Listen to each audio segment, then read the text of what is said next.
Good afternoon. Thanks for joining us this month for Tech Tuesday, GIS in your classroom, what's new, contests, and cool stuff. I'm Julie Erickson. I'm a learning specialist at TIE, and we're going to cover a lot of information this afternoon to get you up to speed with what your opportunities are. So here's the quick agenda for today. The resources are all at bit.ly/Tech Tuesday GIS. So they'll be there. Everything that we talk about is linked on here. So I've opened the tabs just for ease of navigation, but everything is on this agenda. Three big things that we're going to talk about today.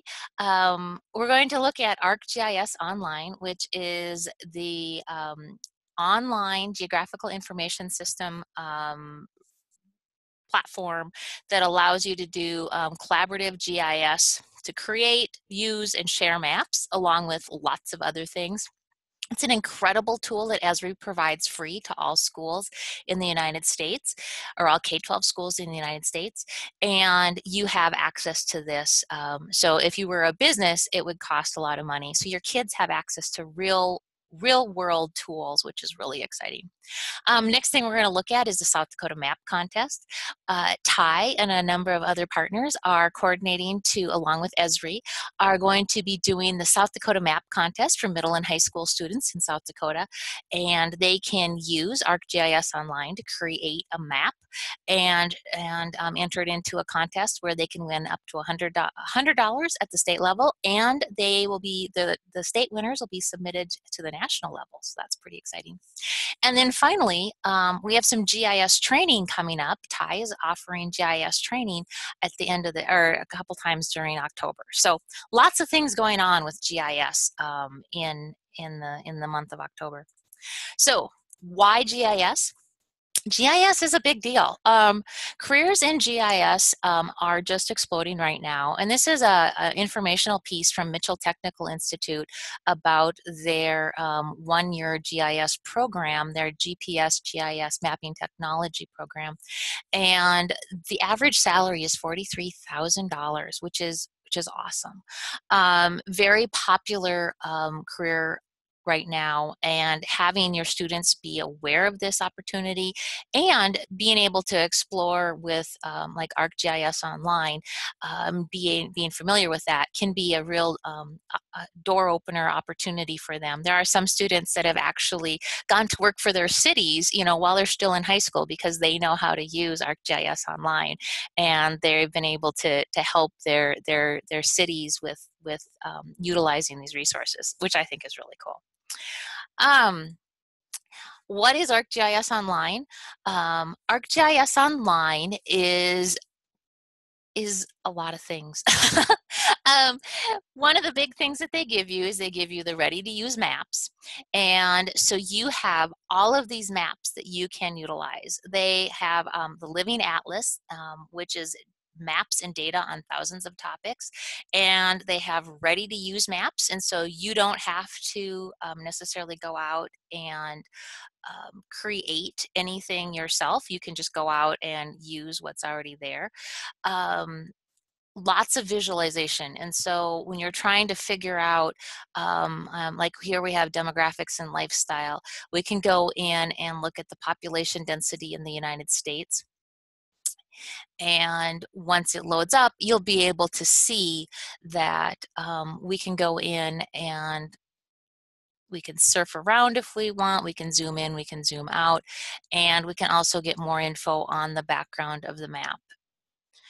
And so it's really incredible tool for visualizing data and how the data, so it gives some background here on what it is. You do have need an ArcGIS Online subscription, but that is something that you would have if you had the ArcGIS Online account for your school, so you would have access to all that. Some of the other things that they give you are the apps. I love the apps because, as they say, the ArcGIS apps make you more effective and efficient. And so what they've done is they've put together specific tasks, and so you can use an app to do different tasks. But when we go in and explore the apps, I really like the apps for the field. The apps for the field essentially replace your GPS units. I mean, you could still use your GPS unit if you want, but if you don't have one, you could actually go in and capture data. You can use Collector for ArcGIS. That's something you can use on your phone. You can also use Survey 123 for ArcGIS. I love Survey 123 because it's like a Google form, except you gather the ArcGIS information or the GPS coordinates. So it'll actually put your data on a map. And then you can also, Collector allows you to also put your data on a map. So some really cool things that you can use with the apps that they've already provided for you. And that's part of your ArcGIS online account. Couple of other things. I talk about visualization. You have the ability to visualize data. And so many different ways that you can do this, and they have a lot of really great examples. But so we can actually go in and look at any of their data. So they have smart mapping, so you can actually go in and it will analyze your data and suggest the best outcomes. They have 3D, and then they give you some examples for getting inspired. So that's kind of nice. I really do like they have great help in ArcGIS Online. They do such a good job with, if I don't know how to do something, I look it up on their help, and they just are an incredible resource there. So ArcGIS Online gives you access to just a wealth of resources. There's lots of different accounts that you can get for ArcGIS Online. There is a free account. Well, I mean, you can use it without being signed in, which is awesome. You can just go in and you can browse around and you can do anything you want, accessing publicly shared information. There's a public account, which is free. But then the organizational account, and that's what I wanted to point out, that would be what you would end up with if you signed up for the ArcGIS Online organization for your school. And you would be able to set up accounts, individual accounts for each of your students. They would be able to do data analysis. They would be able to do save maps. They would be able to share maps. So you have a lot of powerful tools that you have access to that you don't have access to with the free account. So like if you go down here, you have powerful analysis options. You have the Snap to Map, Collector, Community Analyst, all of those resources that you don't have when you're using the public account. And so that is one of the things that you'll want to think about when you're considering signing up or not. How do you sign up? Well, let's see first of all who is signed up. In South Dakota, we have about 70 different schools that are signed up. And what's so cool is a year ago when I started doing some GIS work, we only had 16 schools. And so we've really grown the number of schools that have been signed up for ArcGIS Online in South Dakota. And they're doing some really cool things, which is super exciting. And so when you go on to the sign up for your account and you click on the schools and click on see offers, you see all the different offerings for your school. They have curriculum solutions, which we'll look at here in a minute. They have the free software for instruction, which is what we've been talking about, and that's the ArcGIS Online resource. And so it tells you all of the stuff that you have access to, and if you scroll on down, you can request a free ArcGIS for Schools bundle. And so that's one of the big things, is make sure you request the free ArcGIS for Schools bundle, and they will set you up. And you generally hear from them within a week to get that information. The other resources that they provide for schools is they give you the curriculum resources, which we'll come back to again. They give you teacher support, which I have found to be invaluable. They give you lists of resources, and so you can go in and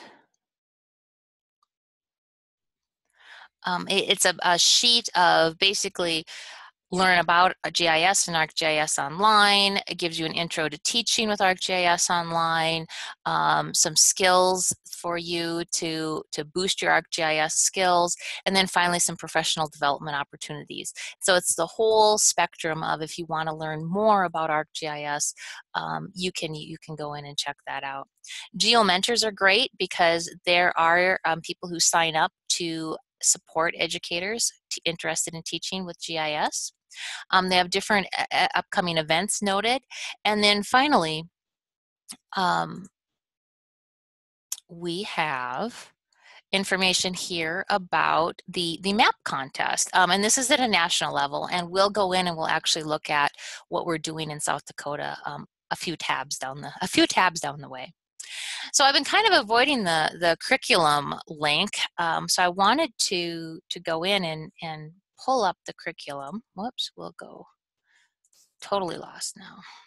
I am really totally lost now. Too many tabs. So let's go in and look at the curriculum.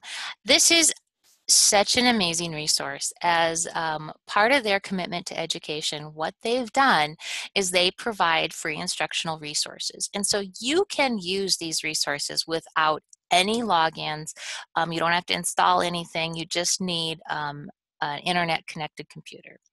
The Geo Inquiries are instructional activities that come with all the instructions, and they also come with a map with all the layers that you would need to do the interaction. And so when we're looking, here are all the topics, and I just think this is so cool because in the last, I'm trying to think, 6 months, they have added a number of different content areas, including American literature geoinquiries, mathematics, and world history. And so when you go in, like the American Lit, they've got everything from the Red Badge of Courage to Gatsby Then and Now, The Mockingbird Sings for Freedom, Finding Mango Street. So lots of different literature ones. I particularly like the U.S. history list. I've used it quite a bit. So when you go in and click on any one of them, it's going to bring up. I can click on Open, and it'll bring up a list of all of the geo inquiries that they have, that they provide. And so here's the geo inquiries under U.S. history, and so we can scroll on down and see the list of geo inquiries. And I brought up the Dust Bowl. And when we look at the Dust Bowl, you'll see that you have everything here from the activity, you have the C3 standards, you have the learning outcomes, you have a link here to a map. And I actually opened it up in another tab just because I didn't want to go back, and I didn't want to have to wait for it to load.